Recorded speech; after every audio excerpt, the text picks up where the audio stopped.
We've got another roundup of VR news for you and what happened this week.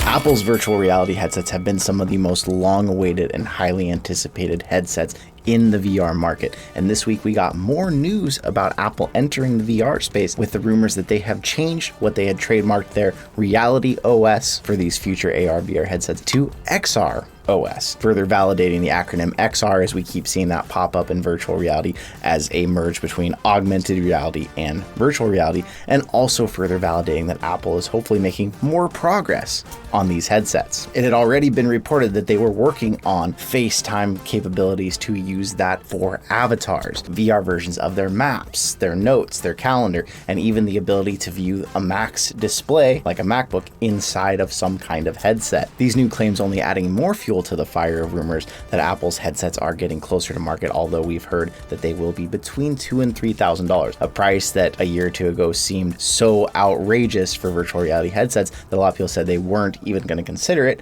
where now, with the new Quest Pro coming out, not that far from $2,000, these prices are starting to seem more possible. A lot of us in VR are very excited for a company like Apple to enter the market because Apple has a long-standing reputation of being able to take a product that is headed for mainstream and being able to bring it to the masses even faster, and especially through very, very powerful marketing, getting people to believe that this is a product they absolutely need to have in their daily lives. Good or bad, most virtual reality companies play their cards extremely close to the chest when it comes to how many headsets and actual units have been sold. One of the only ways that people have been able to glean what is actual headset sales is through Steam's hardware survey. That is the hardware survey that shows us how many headsets are being used, what percentage of each headset on Steam VR, as that is one of the most popular ways still to use virtual reality. Recently this month, we saw a strange uptick in other headsets, taking over 2% of the market, putting it even far ahead of like an HTC Vive Pro. It is now believed that these are Pico headsets,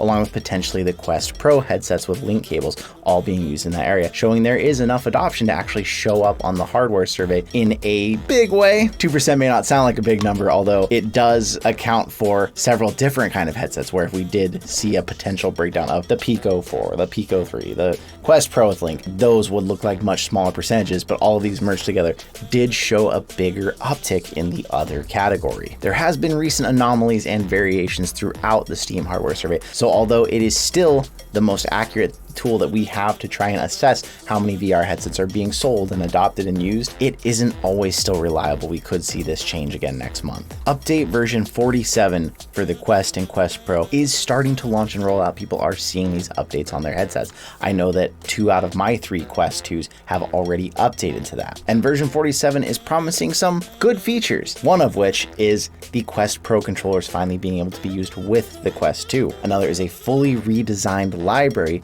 for your mobile app on your phone, which had felt to a lot of users outdated or out of touch with other modern apps similar to it. And a big one for Quest Pro users is now when you do mixed reality, you can actually capture that as a content creator, as someone who just wants to post clips of it or videos, or even as a developer.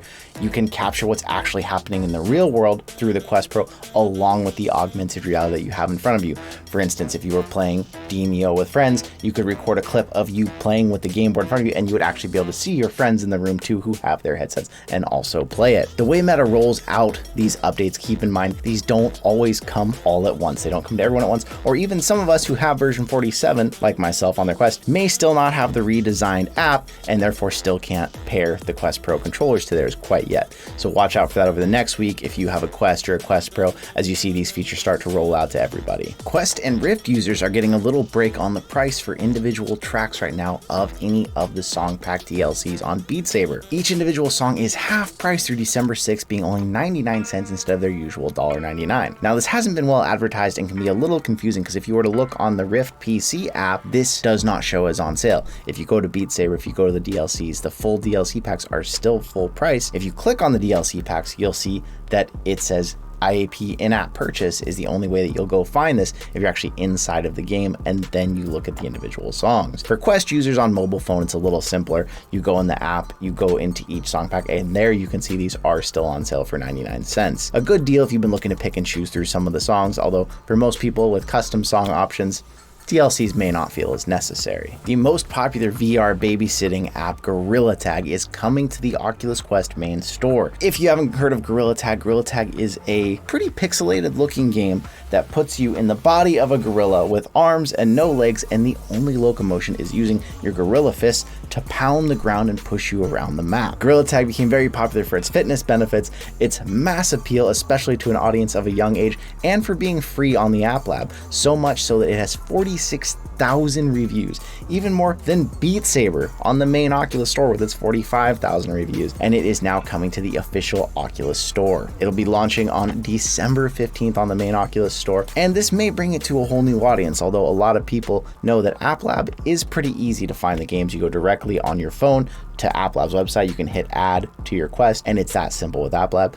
But now it'll be even simpler for those of you who have never gotten to try it and hear the lobbies of Gorilla Tag. You guys are trying to make me feel better, but I don't like it. It's a glitch! It's a glitch, okay? Yes, you did. The cool game costume! I'm sorry! I wanna be yellow! I'm a reading idiot! With all that, there's a lot going on as we get closer and closer to the holidays, Christmas time here. What are you hoping for this year? You hoping for a Quest 2 under the tree with the bundle? Are you hoping for some other new games to play on your Quest that you already have? Are you hoping for more news on PSVR 2, or are you getting a Pico if you're in a country that actually has one? I'd love to know in the comments, but I want to say thank you for coming out and hanging out with me, and I will see you in another reality.